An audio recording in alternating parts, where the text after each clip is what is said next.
the mountains, everything. So when you talk about development, you're talking about exploiting things that are very rare and very dear to the natives. In my opinion, that they ought to build up and not out if they're going to do it. It's got to be planned carefully. There's an ongoing drought. Water is a problem.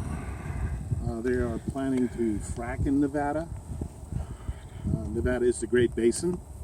To me, that's a very big red flag.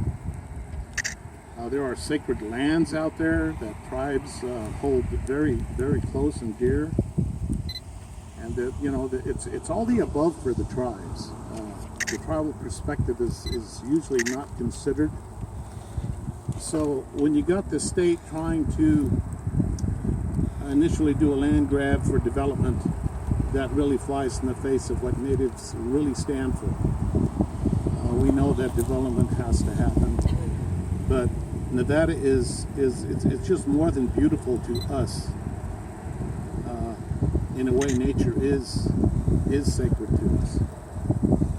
So now I'm not sure what the answer is, but it certainly isn't exploitation. All the protections have got to be in there. I totally support the preservation of the land. And like earlier, if it's going to be studied, it should be done carefully. And I just hope that this can be stopped, so the preservation of the land and the beauty can be preserved. Thank you.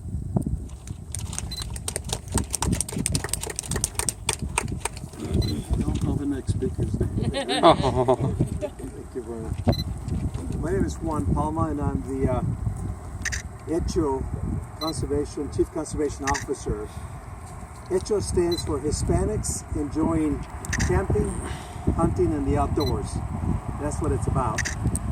I used to, in my past life, manage all these lands. I was the field manager, district manager of the Bureau of Land Management for all of Clark County. Most recently, I retired as the state director for the state of Utah, where we manage about 50% of the entire state of Utah. So I know a little bit about public lands and what the issues are. You know, about 3 years ago, this topic of transferring of public lands came about in Utah. Many of us thought that it was such a far-fetched idea that we just remained silent about the topic. The lesson that I learned from that exercise is that we need more of us to talk about this subject early and often, to talk about this issue of public lands. And I think this is what it's about this morning. A lot of our speakers are talking about engaging in this conversation early and often, because the topic that began in Utah about 3 years ago is now across many other Western states. You know, Latinos have been part of this public lands for a long time, and in fact, long before there were public lands. Right as you come down Apex was the old Spanish Trail, and the pack mules would come from Santa Fe, come along Apex down, come over to the Springs, which is the name of Las Vegas, the Springs. They would water their cattle, their horses, and they would go on to Los Angeles. We've been around here, Latinos, for a long, long time. We've known about the western part of the United States for nearly almost 400 years. And so today, Latinos are reawakening to their roots, reawakening to their public lands as well. And that's why we in HECHO are involved in these conversations. Latinos are enjoying more of our public lands by recreating on them, whether it's hunting, whether it's fishing, whether it's hiking, whether it's all those activities that really promote economic development for our communities, but for our Latino community as well. And that's why we have an interest in being engaged and involved in this discussion of public policy, of what happens to our public lands. Thank you. Yes.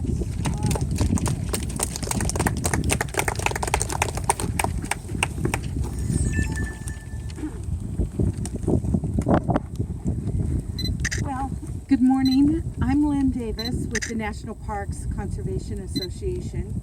We are a nonprofit organization with about 1 million members and supporters who work on behalf of America's 408 national park sites.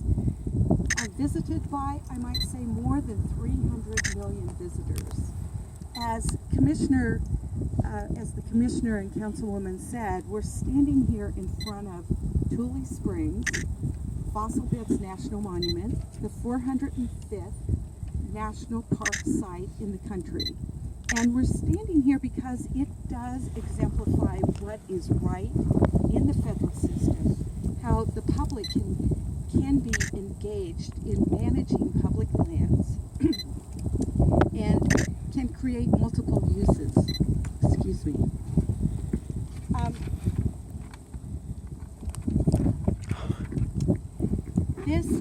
This area here, this national monument, was created with bipartisan support from the entire Nevada congressional delegation, 3 Republicans, 3 Democrats. It was supported by a very diverse interest. The entire Clark County Commission, the governor of Nevada, the entire Nevada Assembly, except for 1 member, the tribes, conservation groups, business, tourism interests, everyone recognized a vision in this place and worked to make this happen. State takeover of federal lands strips processes like this that made Tule Springs happen.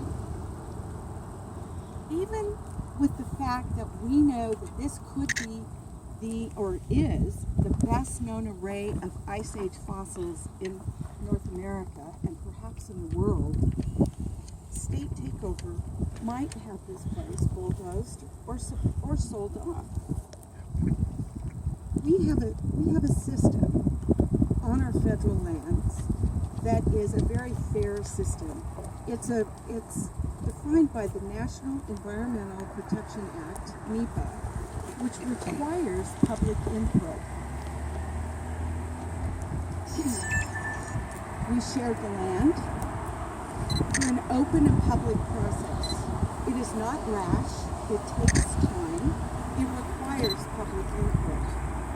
It allows hunting, fishing, mining, ATV riding, horseback riding, camping, backpacking, and making special places, designating special places in this country that can be saved and protected for generations to come. One of the questions we should be asking about claims that we have a right to take back our federal lands in Nevada might be to compare it with perhaps a New York or New Jersey asking to take over the Statue of Liberty. Federal treasures are our American birthright. They are saved and protected for generations to come. Rather than entertaining the rabble of taking over state lands, this press conference is a call to remind the public of what we have, to ask the public to get more engaged in public lands, and to make certain that we don't miss any opportunities to create special places, that